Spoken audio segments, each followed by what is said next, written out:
Vera, a woman, has been held captive by Dr. Robert Ledyard, a brilliant plastic surgeon, in his mansion.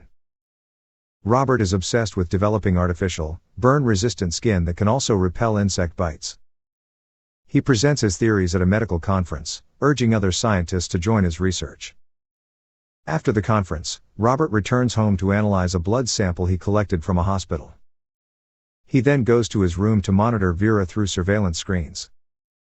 After watching her for some time, he visits her in person and is horrified to find that she has attempted suicide. Shocked, he rushes her to his lab and treats her wounds. Once Vera regains consciousness, she asks how long her captivity will last, but Robert remains silent. It's revealed that Robert has held Vera captive for years, using her as a subject for his experiments. Robert lives in isolation in his mansion with his housekeeper, Marilia, and a few servants. Marilia is fully aware of Robert's experiments and Vera's imprisonment. In fact, Marilia has worked for Robert for a long time, looking after the mansion. One morning, during breakfast, Marilia informs Robert that she has procured blood from a live animal. Robert takes the blood to his lab, where he conducts various experiments. His lab is filled with insects and blood samples, all part of his ongoing research. Robert extracts the artificial skin from its culture and applies it to a headless model. Later, he transplants this skin onto Vera and, after numerous tests involving burns and mosquito bites, concludes that the skin is resistant to both fire and insect bites. At another medical conference, Robert claims that he has successfully created burn-resistant, insect-repellent artificial skin, which he has named GAL. He asserts that his invention could contribute to the eradication of malaria and falsely states that the skin was tested on a lab mouse. He promises that the results will be the same for humans. After the presentation, the chief scientist questions Robert about the name GAL and the details of his experiment. Robert explains that the name honors his late wife, who was severely burned. He also reveals that he spliced pig genes with human genes to create the more resilient skin. Hearing this, the scientists are shocked, as this practice is illegal, and they order Robert to stop his research immediately, threatening to report him if he doesn't comply. That night, Robert returns home and tells Vera that his experiments on her are complete. Vera, unsure of her fate, asks about her future, but Robert doesn't answer. She then offers to marry him and live together, a proposal that unsettles Robert, who quickly leaves the room. Shortly after, Marilia advises Robert to get rid of Vera, fearing that her resemblance to his late wife, Gal, could lead to trouble. Robert, however, is not in a hurry and instead instructs Marilia to fire all the servants to ensure Vera remains hidden. The next day, after the servants leave, a man dressed in a tiger costume arrives at the mansion. He reveals to Marilia that he is her estranged son, Zeka, whom she hasn't seen in 10 years due to their complicated relationship. Overcome with emotion, Marilia lets him in and offers him food. As they eat, a news report about a bank robbery flashes on the TV, and Marilia learns that Zeka was involved. When she confronts him, Zeka admits to the crime but blames his partner for failing to disable the security cameras. He tries to convince Marilia to let him stay for a few days. Then, Zeka notices Vera on the surveillance camera and is stunned by her beauty, recognizing her face. He asks his mother where Vera's room is, but she refuses to reveal anything. In response, Zeka ties Marilia to a chair and searches the house until he finds Vera. He assaults her, expressing his surprise that she is still alive, as she resembles Gal, Robert's deceased wife. At that moment, Robert arrives home and sees what Zeka is doing to Vera on the surveillance screen. Enraged, he rushes to the room, shoots Zeka, and holds Vera in his arms. Surprisingly, Marilia does not blame Robert for killing her son. In fact, she cleans up the murder scene on her own while Robert disposes of Zeka's body. Later, Marilia reveals to Vera that Zeka and Robert are half-brothers, a secret known to few. She explains that Robert's biological mother worked for Mr. Ledyard, Robert's adoptive father. Although Mr. Ledyard's wife couldn't conceive, they adopted Robert, who was raised in privilege and became a doctor, while Zeka lived a life of crime. Marilia continues the story, explaining that Robert and his late wife, Gal, had a daughter named Norma, and they were a happy family. But everything changed 12 years ago when Zeka committed a terrible crime. Marilia had allowed him to stay in the outbuilding of the mansion, not knowing he had fallen in love with Gal. Zeka convinced Gal to run away with him, but they got into a car accident. Zeka fled, leaving Gal trapped in the burning vehicle.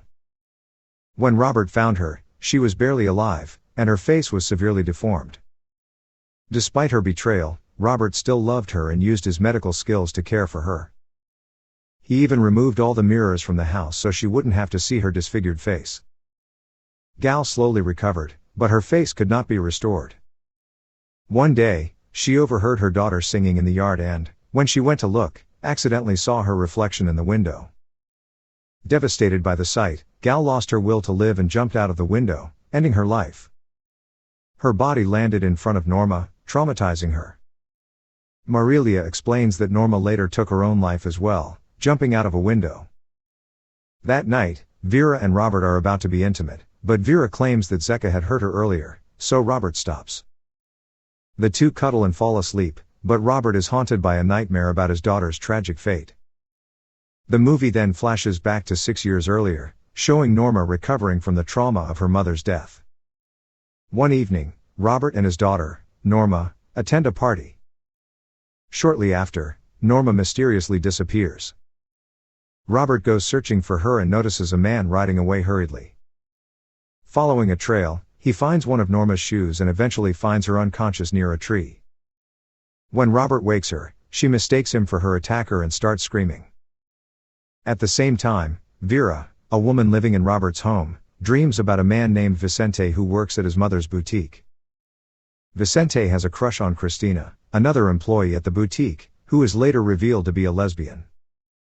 Vicente attends the same party where Norma was assaulted, and the story shifts to show events from his perspective. Vicente and Norma meet at the party, and there is a spark between them. They go into the garden, and while they begin to engage in sexual activity, Norma has a panic attack and screams. In an attempt to quiet her, Vicente covers her mouth, and she bites his hand. In a panic, he hits her, causing her to lose consciousness. Vicente then fixes her clothes and rides away on his motorcycle. Robert discovers his daughter shortly after the incident, and Vicente, unaware of Robert's connection to Norma, goes for a ride on his bike.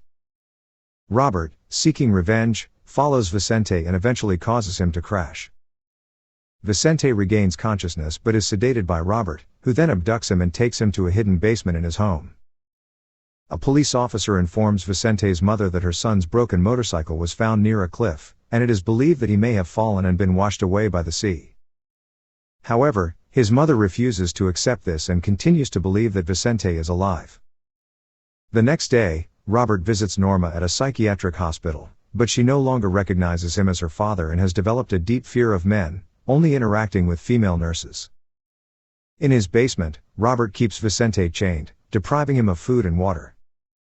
Eventually, Robert begins feeding and cleaning Vicente and moves him to a more comfortable room. After Norma passes away, Robert, overwhelmed by grief, decides to focus on a twisted experiment. He prepares Vicente for gender reassignment surgery, shaving him and taking him to an operating room where he performs vaginoplasty on him. Robert invites other doctors to assist and forges documents to fabricate Vicente's consent for the procedure.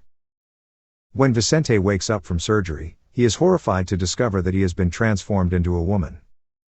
While Vicente, now physically female, examines himself in a mirror, Robert enters and provides medical devices to assist in the recovery of the newly constructed genitalia. Robert frequently checks on Vicente, who now goes by the name Vera, helping her heal physically.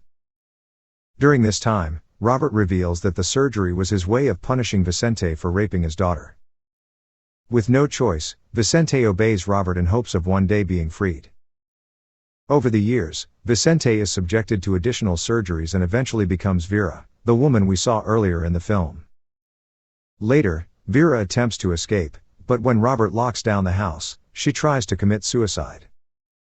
Robert rescues her and stitches her wounds, telling her that she will now be called Vera. He then locks her in a specially designed room. To occupy her time, Vera takes up yoga. Realizing the need for additional help, Robert invites his housekeeper, Marilia, back into the home. He instructs her not to open Vera's door under any circumstances and to call him if anything goes wrong. As time passes, Robert and Vera grow closer, and Robert begins to believe they can have a normal life together.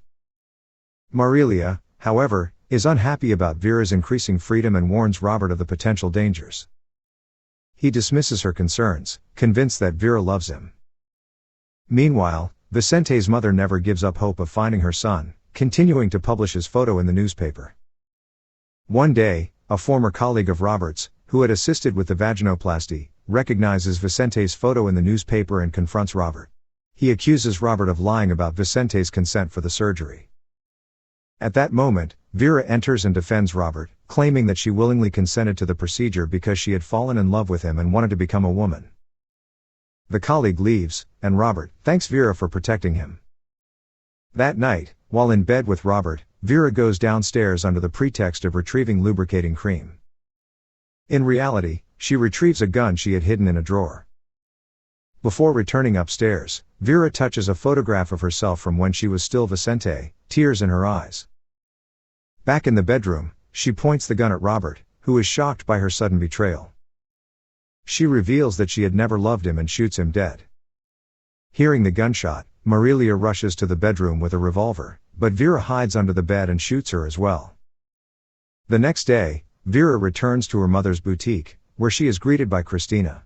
After walking around the store, Vera tells Christina her story, bringing her to tears. To prove her identity, Vera shows Christina a dress from 6 years ago. The movie ends as Vera tearfully tells her mother, "I am your son, Vicente." Thanks for watching. Until next time, have a nice day.